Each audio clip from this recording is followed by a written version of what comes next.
I didn't even notice the snow that morning. Not until it melted on my coat right there in the hospital lobby. They'd moved Ellis to the ICU again. Same room, same beeping machines, same way his fingers barely curled around mine. His skin felt cold, but not fever cold. It was the kind of cold that makes your stomach drop. Like something's wrong but no one can name it. I sat there watching his chest rise and fall, wondering if this time would be different. They still didn't know what was making him sick. But I had a feeling, and that morning I heard something that changed everything. Just outside his room, two voices I knew, laughing, whispering. One of them said, "She's still drinking it." And the other laughed, "Of course she is. She trusts us." My heart stopped. Right then, I knew. Where are you listening from? If this story finds you, hit subscribe. I need someone to hear it. The first time Ellis got sick, I thought it was just a bug. Kids catch things all the time, especially when they're 6, and love licking handrails. He had a fever, stomach cramps, some vomiting. Then he bounced back like nothing happened. That's how it started. The second time it took longer. More tests. More nights watching him sleep in a hospital bed too big for his tiny body. More doctors saying, "We're not sure yet, Mrs. Hale. It could be viral." But it wasn't. I knew it wasn't. I'm not just a mom. I used to be an ER nurse. I've seen enough to know when something doesn't add up. Still, I let it go, or I tried to. We live in Elderbrook, Vermont. Quiet place. Too quiet sometimes. Everyone knows your name, your business, your family history back 3 generations. My husband Bennett's the chief neurosurgeon at St. Hollow's Medical. Smart, steady, type of man everyone trusts. And then there's me, Rowena Hale, the one who left nursing after the panic attack started. I told people I wanted to spend more time with Ellis.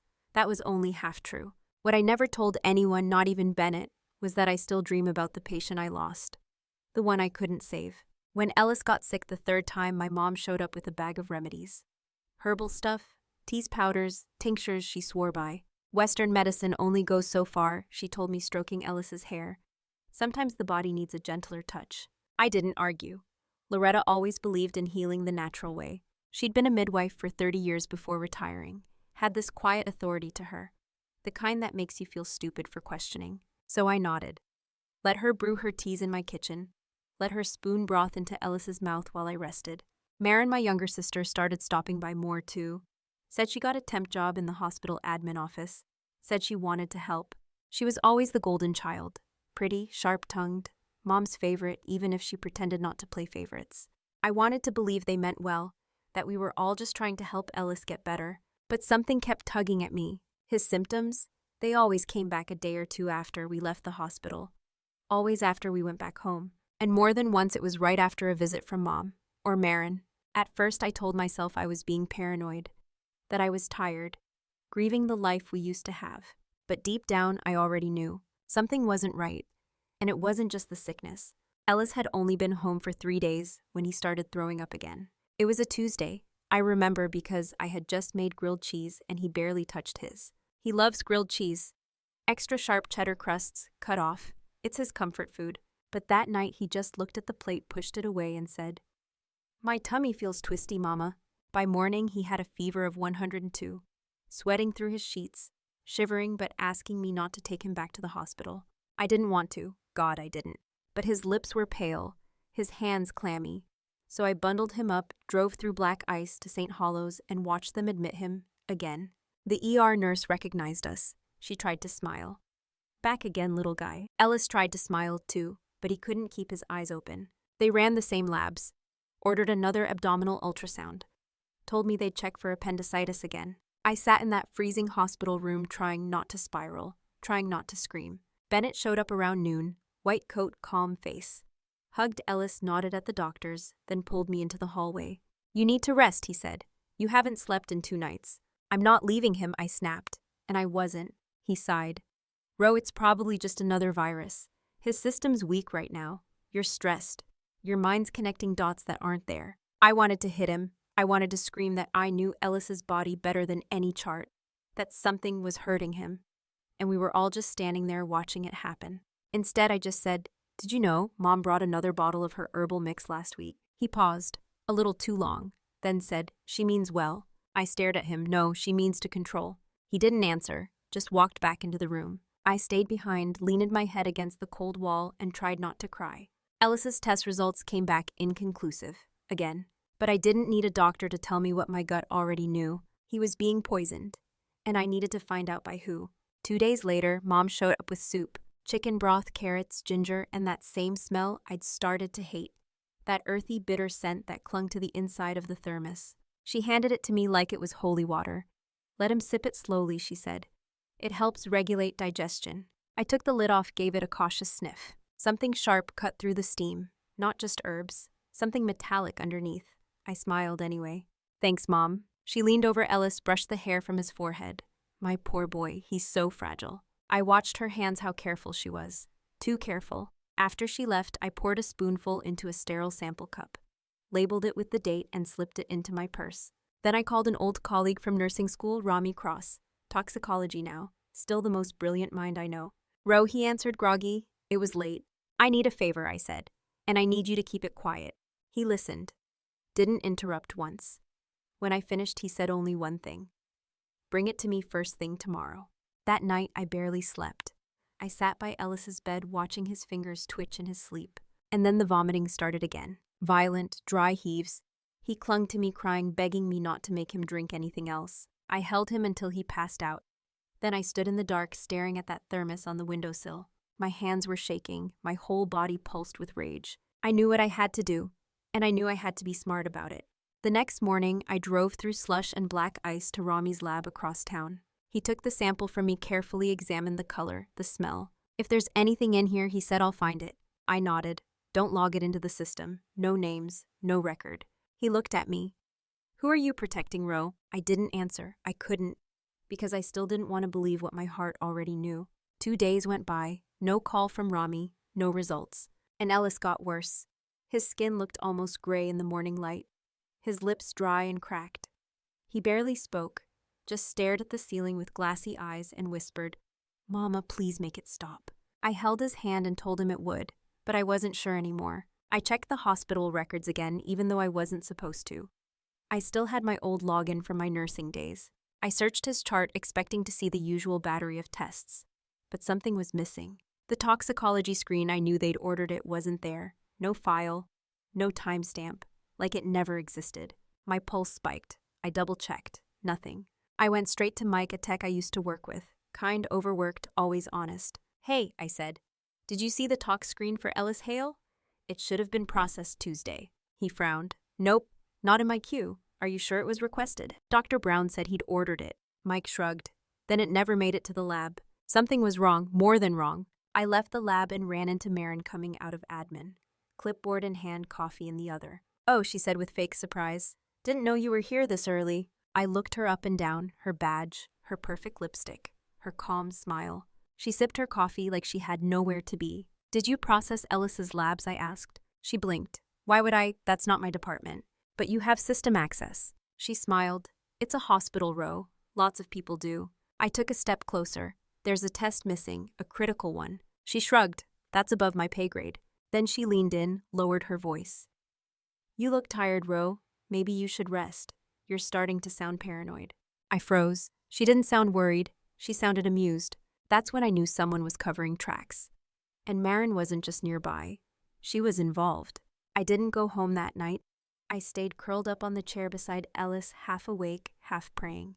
The nurse offered to bring me coffee. I nodded but didn't move. I watched Ellis's chest rise and fall, counted every breath like it might be the last. My phone buzzed just before dawn. "Rami." "Ro," he said. "I need to see you. In person." I slipped out of the hospital before the shift change. Rami's lab was dimly lit, smelling faintly of bleach and burnt plastic. He pulled out a printout, slid it across the counter. "There's something in it," he said.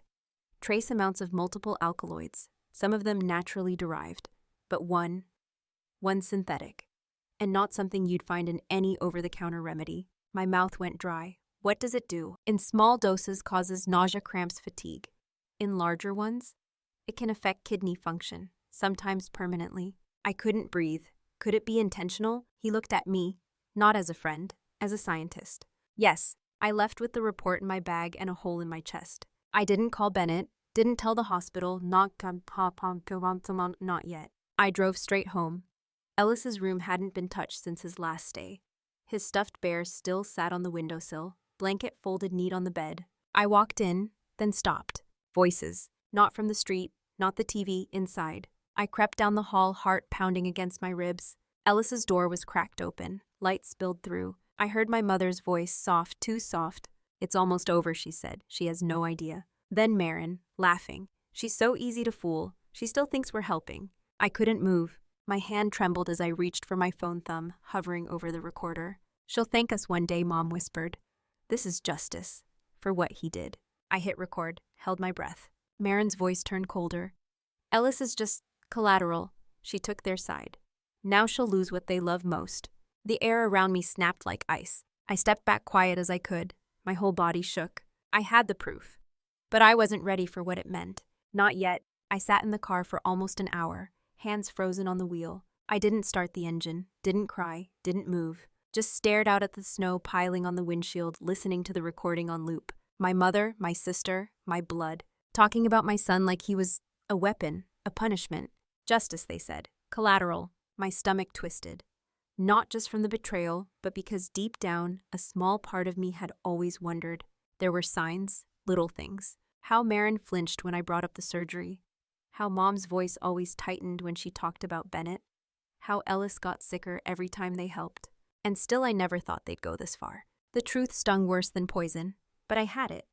And I couldn't pretend anymore. This wasn't just suspicion, it wasn't just fear. It was evidence. I took a deep breath, pulled out my phone, texted Rami. And it's real. I have their voices. Then I messaged Bennett. "We need to talk. No more lies." I didn't know what he'd say. Didn't know what would happen next.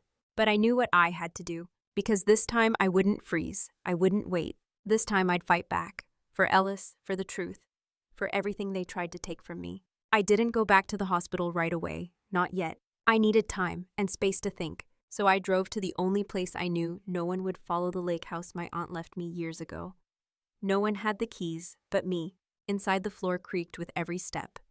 Dusty sunlight spilled through the windows. It smelled like cedar and old books, and it gave me room to breathe. I called Rami first, told him everything. He didn't interrupt, didn't question. When I finished, he exhaled. "Okay, we document, we record, and we stay one step ahead." "Can you test Ellis again?" I asked. Privately, no hospital records, no admin interference. "Yes," he said. "I'll send a courier. You just make sure they don't get near him again." I nodded even though he couldn't see me. "I won't let them touch him." Next, I called Bennett. He didn't answer. But 15 minutes later, he showed up at the lake house. Still in scrubs, still pale. I opened the door, said nothing, just handed him my phone. I watched his face as he listened to the recording, watched the blood drain from his cheeks, watched his hands shake. He didn't try to deny it, didn't say it was fake. When it ended, he looked at me, eyes glassy. I didn't know. I swear to you, I thought they were helping." I folded my arms. "And 10 years ago, did you think hiding the truth was helping too?" He flinched, but didn't look away. "I made a mistake. I was young. I let the system protect me instead of facing what I did." "You let my father die," I whispered. "You let them cover it up. And now my son is paying for it." He sank onto the couch, hands over his face. "I'll do whatever you need. Tell the board. Step down. But please, let me help you stop them."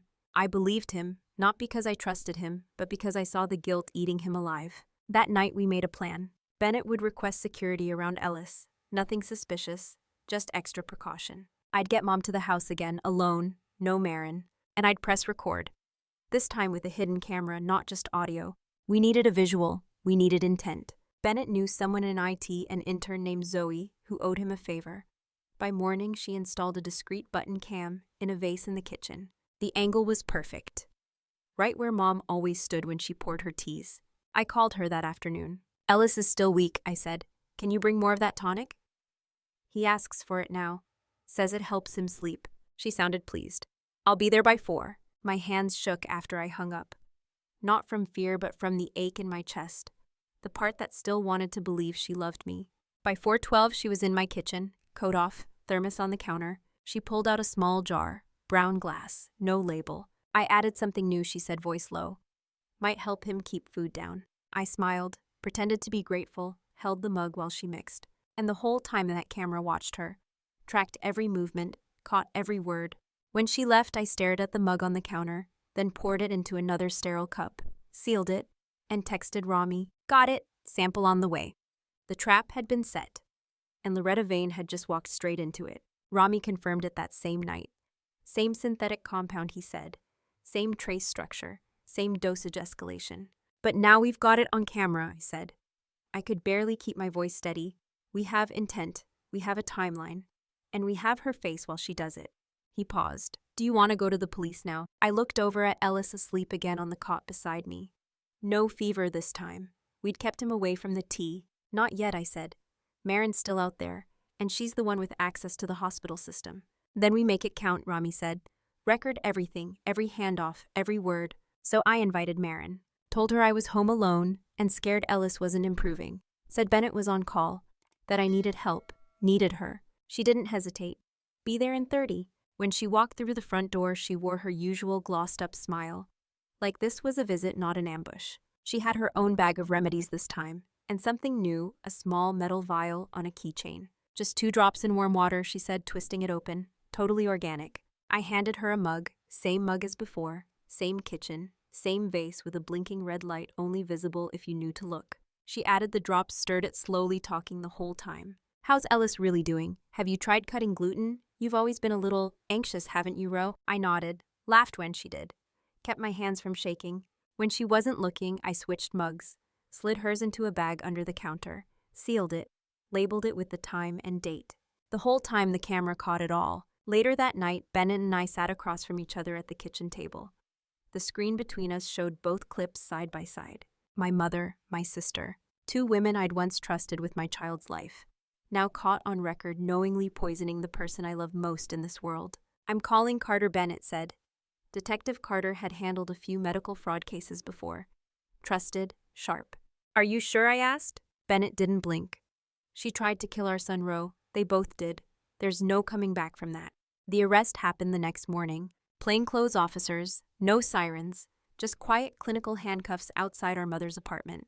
Marin was taken from the admin wing mid-shift. She didn't fight, didn't cry. She just looked at me as they walked her past my car and smiled, like she thought she'd still win. Later that day, Detective Carter sat down in my kitchen with a folder of photos, test results, transcripts. You've built a solid case, he said. Without the video, this would have been circumstantial. But now it's attempted poisoning of a minor, multiple counts. My breath caught. Will they be detained? He nodded. No bail. Not after what we found in your mother's basement. I looked up. What? He flipped open the folder. Photos of glass bottles, labeled powders, formulas taped to the wall. They'd been planning this for a while, he said. Not just to hurt Ellis, but to make it look like a natural decline. I thought about all the nights I'd blame myself, all the moments I'd questioned my sanity, and they had been down there, plotting. I stood up, walked to Ellis's room, and kissed his forehead. His skin finally was warm. Not hot, not clammy, just warm. The way it's supposed to be. I closed the door quietly behind me and whispered to no one in particular, it's over. But I knew better. This kind of pain, this kind of betrayal doesn't end clean. It stays with you, even in the silence, even when the house smells like safety again. The courtroom smelled like old paper and cold coffee, like secrets left too long in the dark. I sat in the front row, Ellis's favorite scarf looped twice around my neck. Not for warmth, but for courage. Loretta and Marin sat behind the defense table, matching beige sweaters, matching dead expressions. They wouldn't look at me, not once. Detective Carter took the stand first, described the search, the labeled vials, the footage, the chemical analysis. The prosecutor played the recordings. My mother's voice soft, almost tender, and full of poison. She'll thank us one day. She took their side, justice for what he did. Marin's laugh echoed off the courtroom walls. One juror visibly flinched. I kept my eyes on the floor. I'd already lived these words. I didn't need to see them again. But Bennett, he watched every second. When he took the stand, his voice was low, steady. My wife and I didn't want to believe it, he said. We wanted to believe they were trying to help. The defense tried to paint it as misunderstanding. Marin's attorney said it was misguided homeopathy, that emotions were high and there was never true intent to harm. But then they played the kitchen footage. The way Mom unscrewed the jar, the way Marin measured her drops, the smirk she gave after stirring, and the quiet, haunting line from Loretta, she'll lose what they love most. No jury could walk away from that, not even in a small town like Elderbrook. The verdict came after 2 days of deliberation, guilty on all counts. Sentencing would take place later, but I already knew what I'd say if I chose to speak. After the verdict, Bennett and I walked out of the courthouse into winter sun, bright but cold. blinding. We didn't say much, just held hands like two people trying to remember how to start again. Ellis was with Zoe, the IT intern who'd helped us. She brought him coloring books and dinosaur stickers. He liked her. I sat beside him on the couch that night, watching him sleep without flinching, without groaning, without waking up every hour gasping for air. I ran my fingers through his hair. He didn't stir. That's when I cried, not from pain but from the weight lifting. From the knowledge that for the first time in nearly a year, he was finally safe. Bennett stepped into the room, held out a mug of tea, real tea. I took it with both hands. "I stepped down today," he said. The board accepted it. No resistance. I nodded. "I'm sorry." He shook his head. "I'm not. It's the first honest thing I've done in years." He sat down beside me. "I've also submitted a report. About your father. What really happened in that OR." I turned to look at him. "You did?" "Yes, and I'm working with the state to start a foundation for families affected by medical cover-ups." I stared at him, and for the first time in a long while, I saw the man I married. Flawed, wounded, but trying. The next morning, a letter arrived.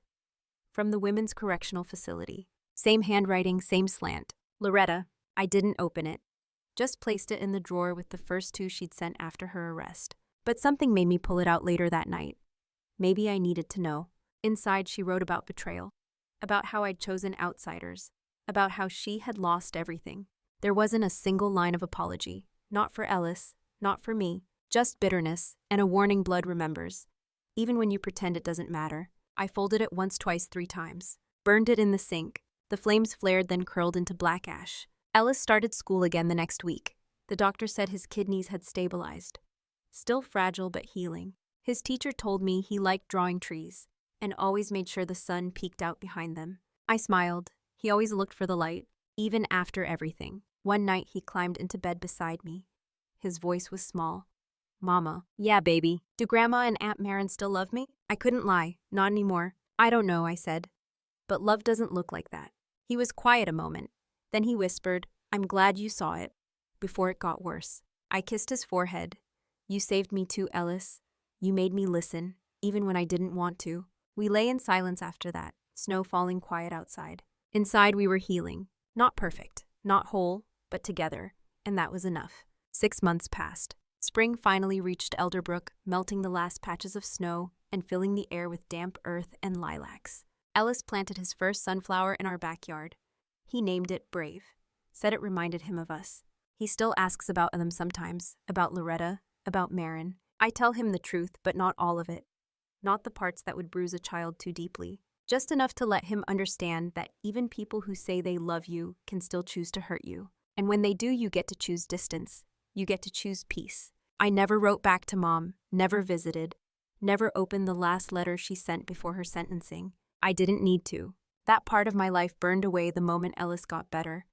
The moment I stopped begging people to believe me and started believing myself. Bennett and I are quieter now. We speak less, but when we do, it matters more. He volunteers at the clinic downtown, not to prove anything, just to be useful, humble, present. I've gone back to school, 1 class at a time, patient advocacy. Maybe it's selfish, but I want to help mothers like me, the ones who feel crazy when their instincts scream and no one listens. Because I know now your gut is louder than any white coat. If you're still listening, still here, thank you. Tell me something. What would you do if the people who raised you turned on the person you loved most? Would you forgive them? Would you run? Would you burn the bridge and never look back? Tell me in the comments, because I'm not the only one with a story like this. I just happen to survive mine. And if you believe in justice and truth and starting over, hit that subscribe button. You're exactly where you're meant to be.